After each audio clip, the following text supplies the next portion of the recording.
Right, here we go. Welcome, everybody. So today's going to be about the No Nonsense Phonics program, and I'm going to try and give you some of the more important parts of it. And in an hour, there's only so much I can do. And so really, you're still going to have to put a lot of your own time into extra watching videos, collaborative work between you, and so on. So let's just take that as read. I can only do so much. And one of the most important things to do is to explain that although guidance in England is the recommendation that schools use a specific phonics program, which I often refer to as a body of work, I still need you to be brilliant teachers. And when I say teachers, I totally include teaching assistants with that, because we are asking you to teach. And we often give you the most challenging children, or the children with most difficulties, or the one that might have missed lots of schooling. So when I refer to teachers or teaching, I absolutely include teaching assistants in that. Now, although the Department for Education has validated a number of phonics programs, at last count, I think there was something like 45, they are not the same. So it's quite important that you understand similarities and differences. Because if you come from a school that's used another program, you could come with ideas and different guidance from that program. And so that's also important. Now, when you get lots of guidance for a specific phonics program to do it exactly like they say, that's important to an extent. That's referred to as fidelity to program. But sometimes there's a danger of de-skilling you in that. And my attempt is to upskill you, because I still need you to be the best you can be. And there are some ideas where we talk about rigorous provision. I really hate that word rigorous, but my substitute is in a way no better, because it's fastidious. So in your provision, and in your observations and your marking and caring for each child as an individual, you need to be fastidious. Now, one of the main differences between my work and a program, for example, like Read Write Inc., which is probably the most commonly used program, is that it's important in that program to work in groups of 6 and to routinely assess, and if children need to change a group, you do so. Now, that's not the approach in my program at all. I've got different ways of differentiation. So that's partly because schools are completely different from one another. The number of staff members you may have, the number of money you've got spare to pay for staff, the organisation of your school, and so on. So my guidance is that every single school has to decide for itself how it manages and organises the programme with the children in their care.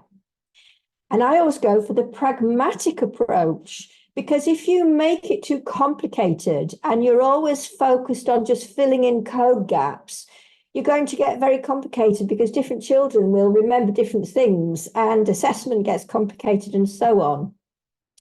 So I hand that over to the school. But having said that, I make suggestions. So, for example, when you start No Nonsense Phonics in reception, it's a good idea to train the children in a group at first. So you might have a group of 6, and you can focus as an adult on that group of 6. You can have them sitting at desks, perhaps in a V formation, where you sit there and you've got the children facing you. So you need to get very adept at working upside down and ticking upside down, because that's a really good way of doing your close, fastidious observations. And also saving your back. So one of the worst things in infant teaching is parading around a group or a class and constantly bending over to do some close attention or some ticking or whatever. So I'm saying get yourself comfortable. Now, in reception, because you might have some more freedom for things like continuous provision, it may well mean that you start off with an adult in that setting, focusing on a group, and you may need to work at that continuously throughout the day. So during the day, you're taking those groups and training them. But what your aim is to build up the size of that group, because it doesn't take that long for children to know exactly what they are going to do with the resources, because the resources are repetitive. So you get into a routine. And children love routines. They love knowing what they have to do. They love a sense of their own learning and their own success. Now, funnily enough, I'm on various teacher reception Facebook groups, and therefore I am aware of continued ideas in reception staff where they're very uncomfortable with things like children sitting at tables to do their writing. They don't think it's age appropriate, or they're not ready yet. And I'm going to suggest something completely different. Actually, many of the children like to feel grown up for a start. That we have to think about what is most fit for purpose. And if we are teaching something as complicated in a way as phonics, so we're teaching children to learn the knowledge of the code, the letter sound correspondences, so they see letters and letter groups and say the sounds. And if they're going to practice their reading, which is a print to sound activity, they need lots of content in print. And you will find that's going to be far more effective when every single child has his or her own print, own work in front of them. And every single child applies themselves to learn and to be successful. Now, that looks very, very different from an adult doing phonics to children. So traditionally, we associate phonics with things like flashcards, see the letters and say the sounds, which is something that you can do with a whole group or a whole class. And that's great for infants. So there's some of that in No Nonsense Phonics and Phonics International and Floppy's Phonics and so on. But actually, it's only part of the picture, because what we really need is for every single child to see letters and say sounds as an individual. Now, they can do that simultaneously. So when I talk about children doing things as an individual, I don't mean one adult, one child, and go through all 30 children laboriously. I mean that all at the same time, the children can look at their own work at their own speed and ability, and see letters and say sounds. Equally, when they've got printed words in front of them, all at the same time, they can sound out and blend to discern the target work at the same time. And this is where we get so much more effectiveness with my work, because you are giving really content-rich material with lots of code for them to practice, lots of printed words for them to practice, lots of plain text for them to practice, and at speed, so everyone becomes efficient. Now, having mentioned the word speed, I'm going to say something else which might be different from what you've heard. So some people refer to speedy sounds, meaning we're getting children to be da-da-da, see the letter, say the sound, say the sound, say the sound, at speed. Now, I want to talk about your slower to learn children, your less mature children, your children with slower processing. They're not speedy. And when we put so much emphasis on speed, they can go blank or mute and slip under the net or the radar, slip through the net, slip under the radar. And this is something that's very concerning. So slower to learn children, and we are talking 4 to 5 year olds, and they're very little, they need thinking time to process. So often you can prevent learning when your practice is dominated by the adult doing it to the children, by doing the flashcard routine, and the children don't have the opportunity to have print in front of each and every one of them. And this is not a small difference with other phonics programs. This is a big difference. So when it comes to those special needs or slower to learn children, we can create special needs by not giving them the proper opportunity to think and apply themselves.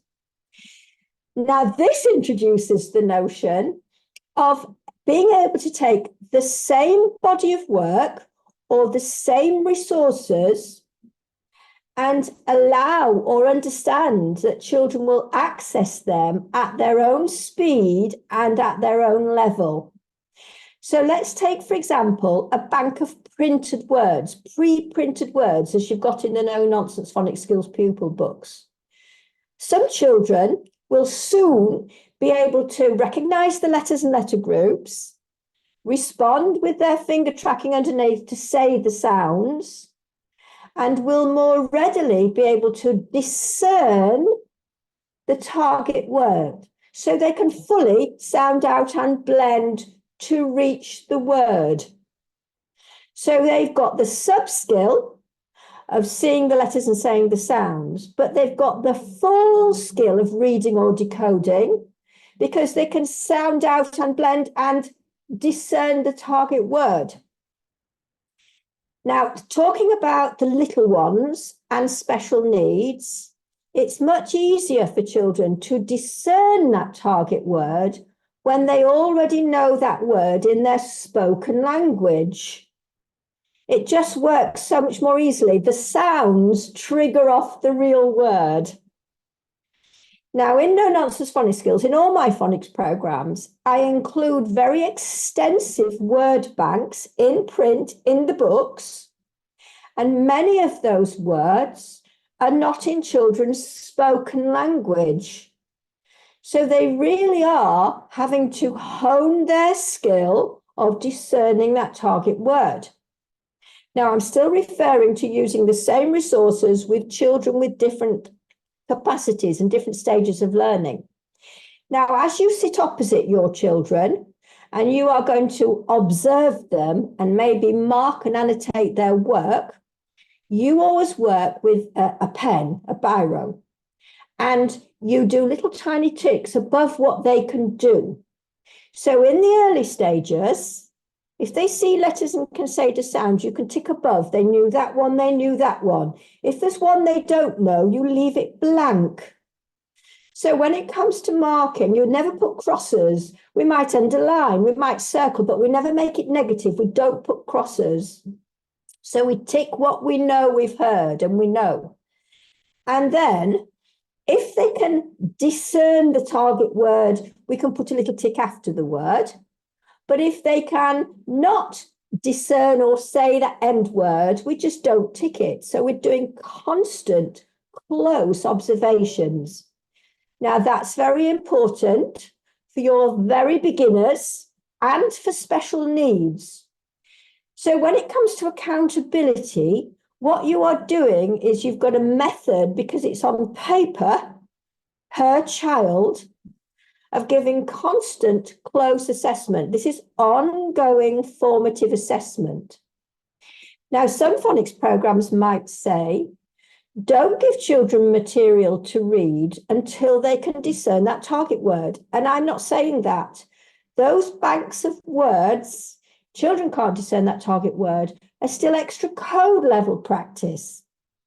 So I talk about code level practice, word level practice, text level practice, and all of that is in your No Nonsense Phonics Skills pupils book. And it's very, very helpful indeed if we can remind ourselves that reading practice is print to sound, spelling practice is sound to print. So to summarize so far, what I'm saying is your classroom organization is down to you. That when you start in reception, you may well want to train children in groups, but you need to grow that group. That you can use the same resources with children, even if some children are accessing it much easier and in a slightly different way with more advanced skills than other children. Now, when you start to recognize that some children need more practice, then it's down to your school to organise that extra practice. So when it comes to intervention, the first thing for intervention is making sure they have extra practice. You're sort of doubling the practice. Another thing that's important in all of my work is truly, genuinely working in partnership with parents and carers. Therefore, as a fundamental basis of that practice, it's using the phonics book bag routine, that where the children are, the materials they're using can go backwards and forwards in the book bag routinely. Now, this means that as a school, you are discharging your duty to inform home routinely what you're doing. What does phonics consist of? What is it? What is phonics? But not only that, because you are developing the practice of close observation, the parents can see what their children can and can't do yet. And if you're lucky, they might do more practice at home so that they're doubling the practice, tripling the practice. Now, if you're recognizing some children who are slower to learn, that's essential. So it's informing home properly, fully, and what the children can do. Now, here's another thing that's very, very different from a lot of phonics programs. With no-nonsense phonics skills, there's really no need ever to sit on the carpet. Maybe for intermittent, quick-fire flashcard routines, you might just grab the cards and grab the children and do some flashcard routines, maybe while children are getting changed or transition times or lining up to go somewhere. That increases the little and often will always improve teaching and learning. And little and often is part of what I call saturation. We are saturating the environment with what we're doing and what we're practicing. We're making it the in thing, right? But generally speaking, paper-based work for teaching reading, writing, spelling is better done with children sitting at tables. So this might be dictated by how many tables you have. And so, again, that might lead to you having to do group work if you've not got enough tables, or put more desks on the to-buy list, or have an arrangement with year one to use their classroom now and again. And so these are things that I can't dictate as a phonics consultant. These are things that you have to work around. Now, because this is not mini whiteboard work, which doesn't mean to say you might do some quick fire activities in between times where you say the sounds and the children write the letters and letter groups, that's fine, but that's not core. With the core practice, what matters is that children themselves are engaged with a sense of their own learning, and that right from the get-go in reception and across the school, they understand it's okay not to know something.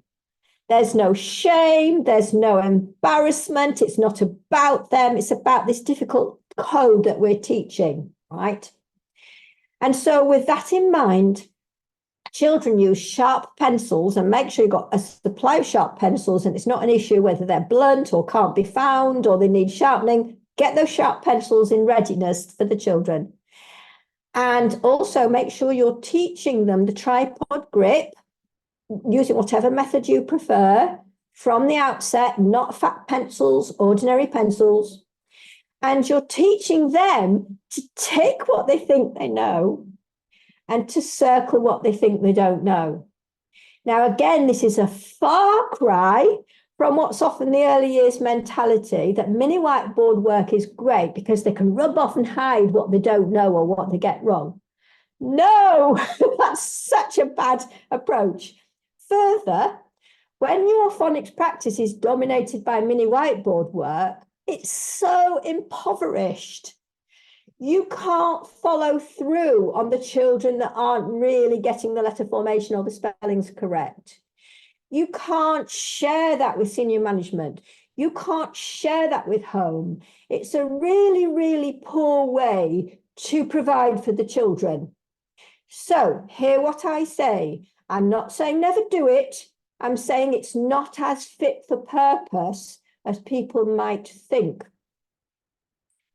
Now, as you go forward, and some children are leaping ahead with what they can do, accept that some children become increasingly independent.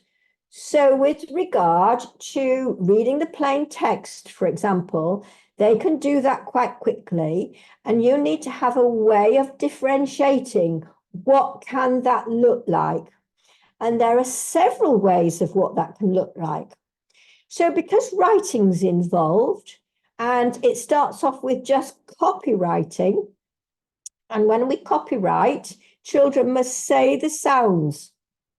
So copywriting is not just copywriting, it's saying the sounds as well. This is the multisensory connections that we do. So they copyright, and we're working on letter formation.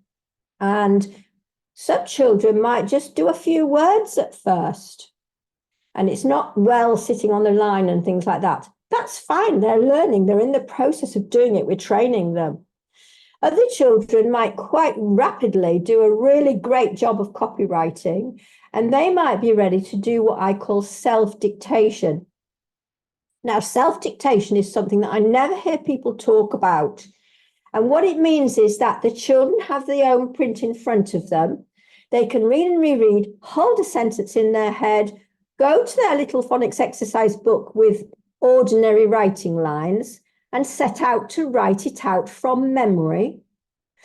And the beauty of them having the print themselves is that when they forget the sentence or they want to check, they just look back at their own work.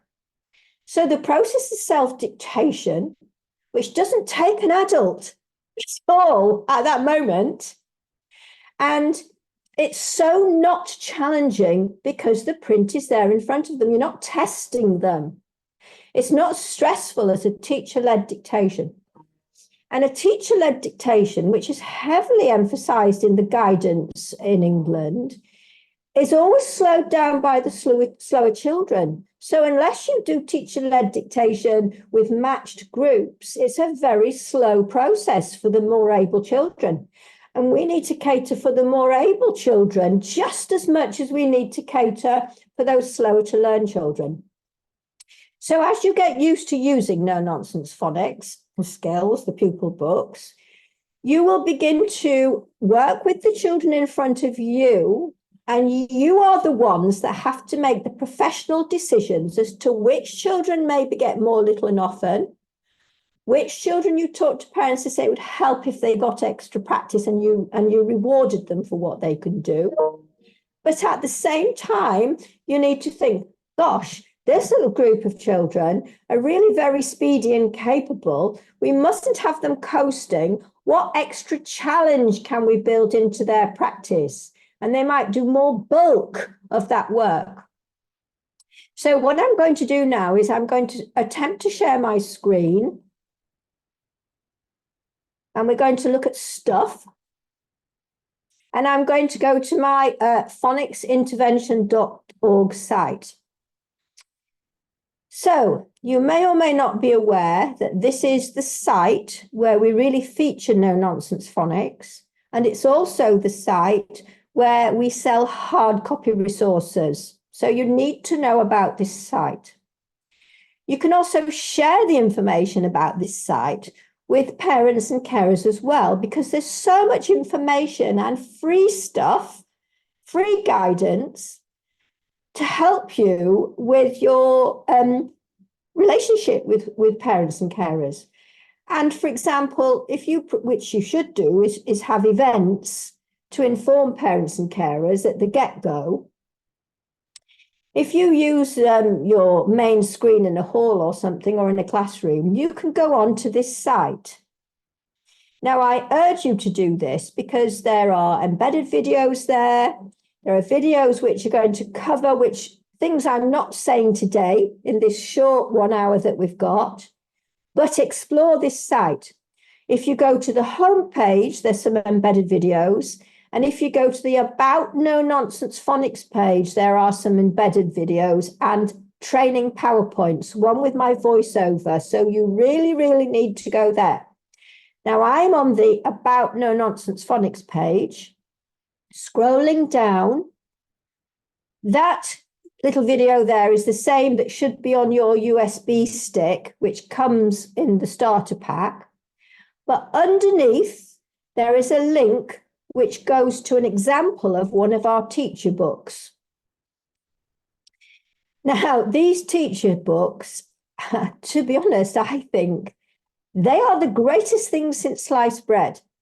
I've never seen clearer teacher books anywhere.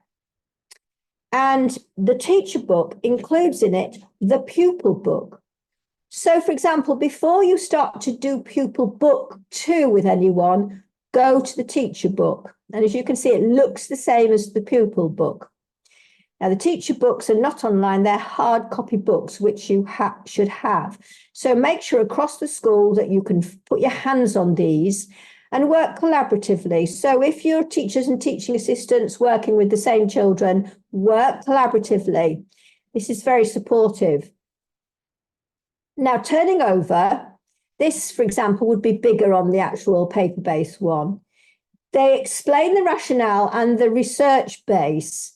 So I've referred to the 5 pillars of literacy, which is from a meta-analysis of many research papers that came from America. And then in England, what is so very important is an understanding of the simple view of reading. That was introduced in England in 2006, but the idea of it was from 1986. But the diagram itself is absolutely fantastic to explain that reading in the full sense is the 2 main processes, decoding and word recognition. What are the words? Can the children lift the words off the page readily? And then language comprehension, which is spoken language. What do the words mean that have been lifted off the page?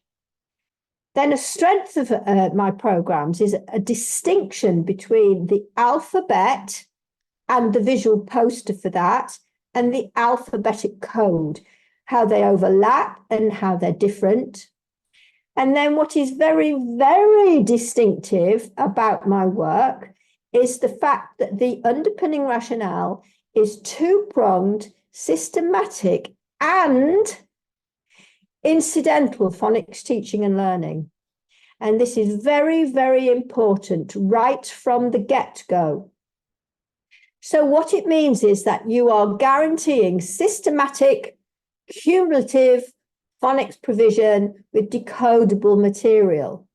But at the same time, you need to be confident, fearless, and equipped to refer to any bit of code at any time as required. Now, when I started to come up with this approach, it was from a real child called Alice, who was 4 years old. And as I'm teaching the very first letter sound S and the letter shape S and teaching them all about that, which was the first lesson in reception years ago when I was doing reception teaching, Alice said to me, "Mrs. Hepplewhite, I've got that sound in my name, but I haven't got that letter shape." And that started me on a journey of really understanding that we need to introduce to children that we are teaching a code. The code is complex. We're going to be teaching and helping them with that for many years, but it's very exciting because they'll soon be able to read and write. And you can refer to your overview alphabetic code chart and say to children like Alice, "Look, Alice, here's the bit of code in your name. I'm going to teach you more about that later." So there you go. I'm going to teach you more about that later. And Alice understood, and a group of children, her peers, understood as well. And you are constantly doing that. And it's not okay when you're doing a themed book like, say, the Billy Goat's Gruff, where the goats are trip-trapping over the bridge, to children writing bridge, B-R-I-J. It's not okay. That's your main story. That's your main theme. You'll do that in your continuous provision. You'll do role play, etc. So point out, in effect, teach that in some words, with that sound G, it's spelled this way. Now, what you need to be confident at is distinguishing between when children start to do invented spelling in their continuous provision, in their free play, and you just let them do that to the heart's content. But when you develop a culture of saying, now, let me help you with that word, because the word itself needs some explanation and would be helpful, like in a themed storybook, like in children's names, etc. Now, what this means is that we never teach as if the code is in tablets of stone. So when you are teaching, always start with the word in, think in. In most words, this letter is code for the S sound. In some words, when you see it with this, it's like in Josh, say you've got a Josh in your class, these two letters are code for sh, and you explain that to Josh. So basically what you're doing is you're hopping in and out of the complex code as required. Now, what this also means is that you don't have just invented spelling when you are in reception and going into year one. Because if you have a culture of children thinking it's okay to spell eat or peas or beans with double E, that becomes embedded and you are betraying them. Children, this is really interesting. In these words, which we're doing for our recipe today, the E sound is spelled this way. And there are other words like that, like beans and peach and eat and tea. Just do it.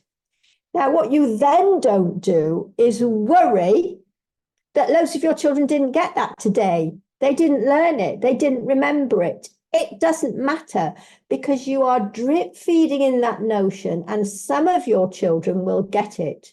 You're just, the whole ethos is liberating and you need to be fearless. Now, what I've struggled with, let me just stop share for a minute.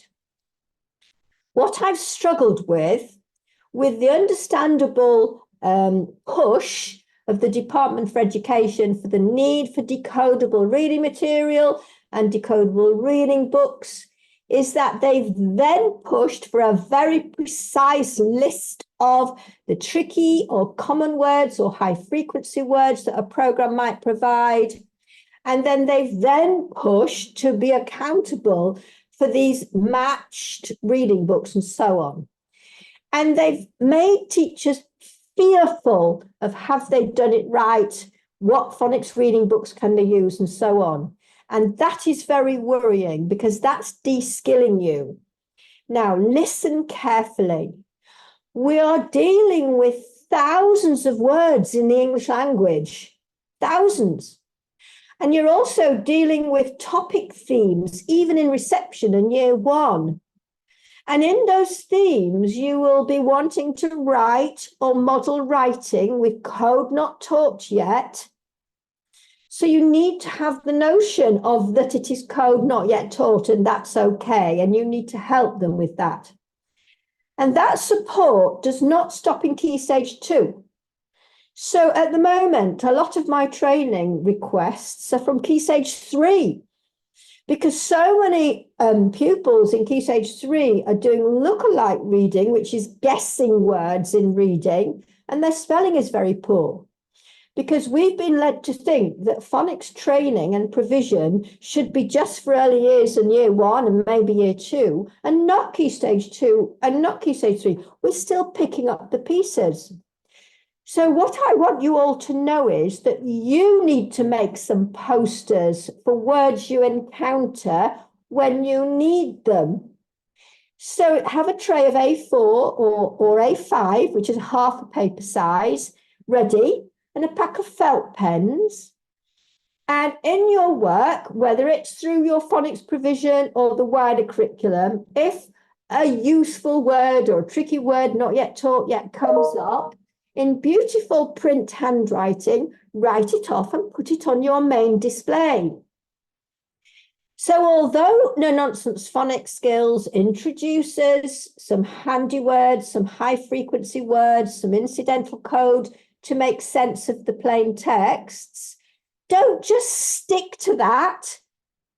No, it's there and very sensible and very rich, but you need to add to that and you need to be confident to do that. So going back to our teacher handbook then, it's down here on this page. That is the very, very easy way of doing incidental phonics. In this word, in some words, in most words, in a few words, in hardly any words, always start your lesson introductions with that sort of general, not putting it in tablets of stone.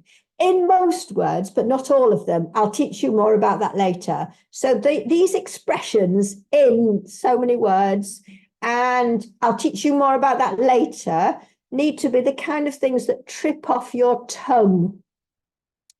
Now, then we've got a teaching and learning cycle. Now, how can I make this bigger? Will this work? Zoom in. And it's not, oh, okay, that's a bit better. Hopefully you can see that. Now, we all know about a teaching and learning cycle, and we talk about the pace of introducing the code. Generally speaking, my suggested pace for introducing the code is much slower than other programs because we're doing a much richer lot of practice. And so it's broken generally into two main sessions. This might work for you. So we've got Teach Session 1, which goes through certain resources, which we'll look at, and Session 2. And that's just a general principle. Don't hold yourselves to it. Be sensible, because if you're training children, you might not get through very much. As you and your children become more efficient, you'll get through more. If you've got intervention children, they need more time. If you've got children getting older, you might do twice as much in the time. So don't be ridiculous. It is ridiculous to say to teachers, you must do this pace, you must get here and so on. But don't be tardy either, because efficiency is important. We need to make good use of time. So here's the general rule of thumb. Whatever age and stage of children, wherever you're at, starting off with Session 1, if you have to come to the end of your lesson because you've run out of time, because the bell's gone, because it's playtime, or whatever, you pick up from where you left off. So if you ended here, you start there with a quick bit of revision to refresh children, and then you carry on. So although I've given that to you as Session 1 and Session 2, that is your steer, but then you need to be sensible about that. Now, here there's a mention of wall display and tabletop support. It's really important that your wall display is not just like wallpaper, that it's meaningless. So what you need to do is to go into your classroom or wherever you do teaching and learning, and you need to stand in the shoes of the children. If you were a child, what would that mean to you? How do you refer to it? How do you use it? Or have you just ticked a box that you've stuck something on the wall? So all of these wall displays are very important. Some things are permanent features, like your alphabetic code chart and your alphabet poster. Freeze cards or freeze posters, you can add cumulatively. But when in the best world, what you would have done, because you can print these off and project them from the USB stick, or we have ready-made ones. They're sufficiently clear. I'm going to cough, excuse me, because I'm talking so much. They're sufficiently large scale font and clear to actually put up permanently at a higher level. So it's not true that every single thing needs to be at eye level for children. Some things in the world can function at a higher level. So you might have the freeze posters at a higher level round your classroom, which shows the code in advance of where you are. And then you have another set, which as you do your lessons, you say, right, this week, children, we're focusing on this code. It's on our main phonics display wall at their eye level. And this is where you are perfecting your teaching, but not making it hard for yourself, because you do not want to have to take down the end of the year's posters and put them up again next year. That's a waste of time. So what we're doing in my program and approach is we're giving the big picture and the overview with the alphabetic code charts. And we're giving the as we go along with large font material. And then we have all of that chunked and cumulative in the pupil books. So make sure you've got your head around all of these things. Now also make sure that you locate the USB stick that comes with the starter kit. I can talk to Amy about this to make sure that it's in your school, because it's got extra word posters that are useful for you. So that's addressing the phonics teaching and learning cycle. So let's move on. I just need to make this small again so we can see. Now, I'm going to go big again now. Over here in your teacher book, I'm explaining about the guidance for the phonics routines. You need to work with one another and perfect these, but there are some things that you need to know. When we work with print, so we're practicing reading from print to sound, we do not need sound buttons. So we do not need to go through everything doing dots for sounds and lines for letter groups. There are activities where we do grapheme searches, where you can underline the focus grapheme. That might be a single letter, it might be a letter group, and that's especially helpful with letter groups. So children look at printed words and they learn to study the printed words and underline the focus letter group as they say the sound. So it's an activity to learn the sound. They do the seeing, they underline it, and they say the sound over and over and over again with those printed words.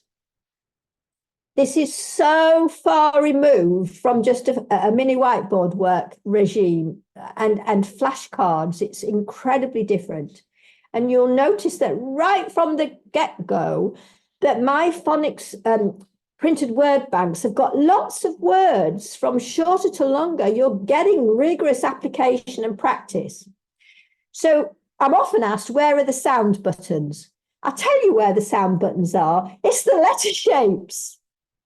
The letter shapes prompt the children to say the sounds. They are the sound buttons.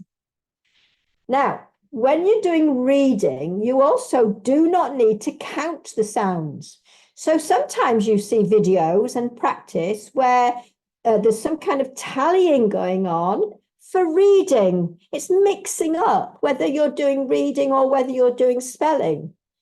So when we are doing spelling, which starts with spoken words, that's when we do the tally of the sounds. And then you count how many sounds have been identified. You go to top left of your screen or flip chart, draw long lines, one for each sound, which double up as handwriting lines. And then you use fantastic print, no leading joins, as the children interactively repeat the sounds to you, and you write it on those dashes. And then interactively, you check that, you point under, they say the sounds, run your finger under the word, and they say the whole word. That is the best scaffolded spelling routine there is. It beats any notion of sound buttons, it beats Elkin boxes, and it's just so lovely and scaffolded. It helps you with your handwriting because you're not writing letters floating in air. You are constantly writing letters with correct letter formation, with correct ascenders and descenders. So what we are doing from the outset is wonderful modeling. It improves our writing and the children's, and we are helping them with that. Now, all of that is in your teacher book with further explanations. For example, on these multi-skills activities pages, you've got pictures to generate activities for oral segmenting and to identify the focus sound. Is it at the beginning of the word, within the word, at the end of the word, or not in the word at all?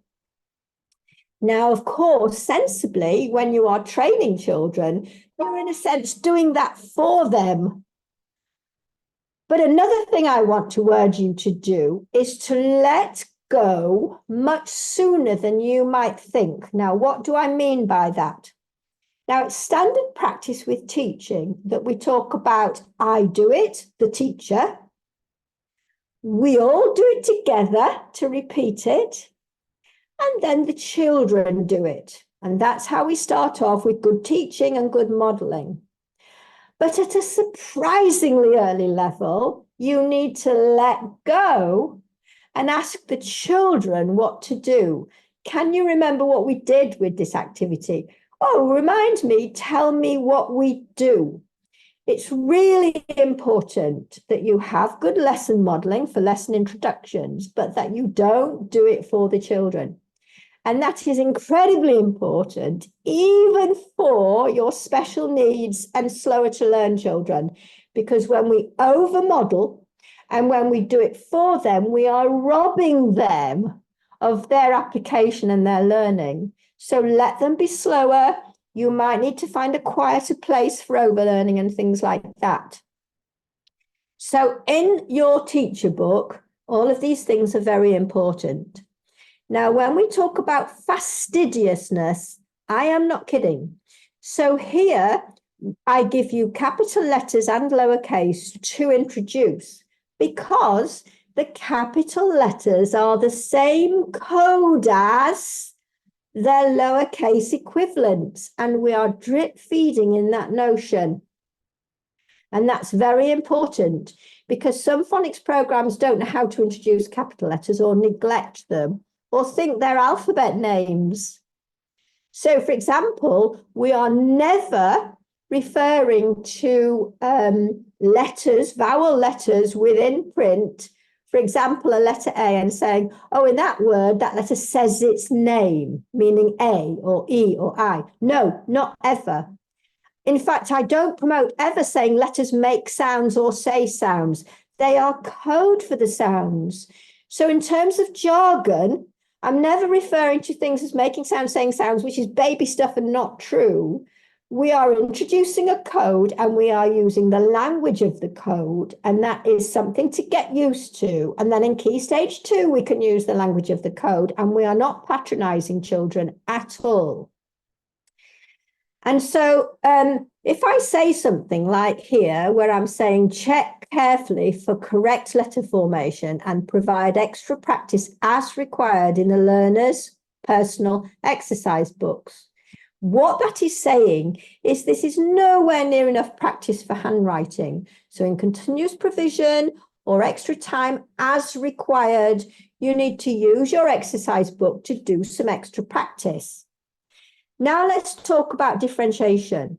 If you find a child or children that constantly get the letter P wrong or whatever it is, you take that letter for that child, write it in that child's phonics book, show them how to do it the correct size, not huge, do it on a writing line and say, oh, let me help with you. Now you try that. Now, the other thing to notice is this. When children go to do that little piece of handwriting, invariably, they get one done beautifully. It often is the first one. And then they go up the hill, or it gets bigger, or it gets smaller, and usually gets bigger. So use your psychology and good teaching to say, wow, good practice. Now, which one do you think's your very best one and most like the one that was there? Oh, yes, wonderful. I'm going to give that a star or a smiley face. Now, let's see if you can do more like that. So what you're doing is you're engaging the children in which is their best one. You're rewarding them for it. Because let me tell you, folks, if they can do that best one, they can do 6. They can do 10. And so I'm really saying never underestimate these children, because we set them up to fail from reception because we think they can't do it. And we think we can't tell them how they can do it better or show them again. And that's wrong. And where I've worked with schools, there's a load of schools in the Nottingham area with their advisor, Carl Patterson, working with them. We don't want to take ages for you to realise that. We want you to know straight away, cut to the chase, that the children will amaze you. Now, when Carl tried out my materials on his 4-year-old daughter, he couldn't believe that his 4-year-old daughter could immediately tick things she knew she got right. She knew when she didn't know it and when she got it wrong, and she'd check with her dad. She had no worries about saying, I don't know that, I got that wrong. So try that out if you haven't tried it before. So some of these things I write here might appear very patronizing to you because they're teaching tips, they're reminders. So some of these little yellow post-its are really training. And if you're new to phonics, you might be a teaching assistant with no background. It will literally train you and help you. And if you're an experienced teacher, you might read that and think, oh my goodness, Debbie's so patronizing. Why has she written that there? That's so obvious. Now, I never mean to be patronizing, but my work is for everybody, all stakeholders, whoever you are and whatever level of expertise you've got already. Now, the other thing is this.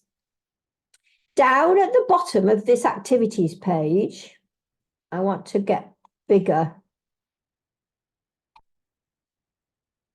It says encoding. Use some of these words for the spelling routine. Now, that spelling routine takes place in the Little Phonics exercise book. So although you've got these ready-made pupil books, don't neglect that. That is where you give them a spoken word. You're modeling your left hand palm facing. You go at right angles to the children so that they can see your hand left to right, thumb and fingers left to right, and they can see that you are looking at your hand palm facing left to right. So you need to work to perfect that oral segmenting skill, right? And then you show them how to do the sound dashes. But whereas they can tick to their heart's content when they see letters and say sounds, when they sound out printed words, they cannot tick their spelling until you've seen it and said yes, meaning they can give it a tick, because this is not invented spelling. You need to see word by word whether the children in your group or whole class has spelled that correctly. And you can train them so that you just point and say, yes, yes, yes, very quickly. And they tick, tick, tick. When they've done that for the little parts, separate parts, then the line below, or draw a line, they can rewrite the whole word as one whole word, not on the sound dashes, whilst they say the sounds. And if they're in year 2 above and you're teaching that fully joined handwriting, or you're doing intervention in Key Stage 2, that's when you can do the fully joined handwriting for the full word. Now, how many words you practice spelling of is going to change. It's going to be a few when they're tiny, maybe 2. And it's going to build up as the children get older. And then actually, I have found with actual children who know the routines, if they're waiting for me, they start to practice their own spelling, maybe in pairs. So I don't promote paired practice, which is different from some phonics programs, when they are beginners, because I want every single child to do their own application. But as they progress, part of your differentiation and challenge can be to have matched pairs to work together, to do their self-dictations, to start doing their spelling practice. And at this point, as also, when you do that spelling routine, throw in tricky words that you've already been introducing through the program. So the little spelling activities down at the bottom of this activity page here are spellings that are from the past, but the encoding spelling in your exercise book is with current code. So there is a difference there. Now that page is called the multi-skills activity page. And in your teacher book, you'll see this, but that information is in the pupil book because it's going to teach you on the spur of the moment about the code. And also it will inform parents and carers. So we are training parents as we go along. And when you've got children with English as an additional language, we are informing home, we are teaching parents at home as well. So broadly speaking, the bulk of these books become the multi-skills activities page followed by the mini story. But when I don't have the room to put the writing lines there, that's when you need to go to your exercise book, but always do the writing. So another reason why this work is so effective, because you are dictating the pace, we're not racing through the code, and we're doing lots and lots of practice. It's two things. The quality of your teaching supervision, and you're down for the quality, and the quantity of practice the children get, and I'm providing you with that quantity. Now, when you start your teaching and learning cycle with revisit and review, and traditionally we think of the flashcard routine, and you can do some flashcard routine work, but revisit and review is very powerful when you just have the children with their phonics books in front of them and they turn back. And they turn back to wherever you want, maybe just the last lesson or the last two lessons. And you can decide whether today it's going to be a shorter revisit and review or a longer revisit and review. And also, intervention is just the child, the book, and go somewhere quite quiet to practice what they've done already. So we're not looking for another intervention package or another intervention program because it's all there. And so, as you can see, we've got code level work, we've got multisensory with what you're doing, we've got code practice, we've got reading practice, and then we're going on to apply to sentences and texts. So all of these little things are telling you what to do. There are drawings throughout the program. Do the drawings. They're quick line drawings. But I want you to get good and confident at modeling some of those line drawings. So if you had to draw a cat, just doing a line cat and say, oh, look, children, this is hilarious. I've been trying to practice drawing a cat. Look how I decide to draw my cat. And show them. They're little. They'll be brilliant and get better naturally, but you're not there to rely on natural ability. They can add with their natural ability. So you get good with the children at doing these line drawings. Now, line drawings are a mnemonic system, an aid to memory. The lesson becomes memorable. It's going to match the text. There's going to be new words. Now, what I've neglected to say is that when we do this word level work, we've got several sequences. Very soon, you ask the children to sound out and blend themselves before you go through it with them. Then, when you're ready, you stop them all and you sound out and blend together.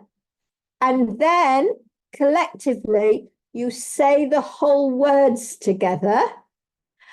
And then you do vocabulary enrichment. So that's a lot of steps just with that word bank.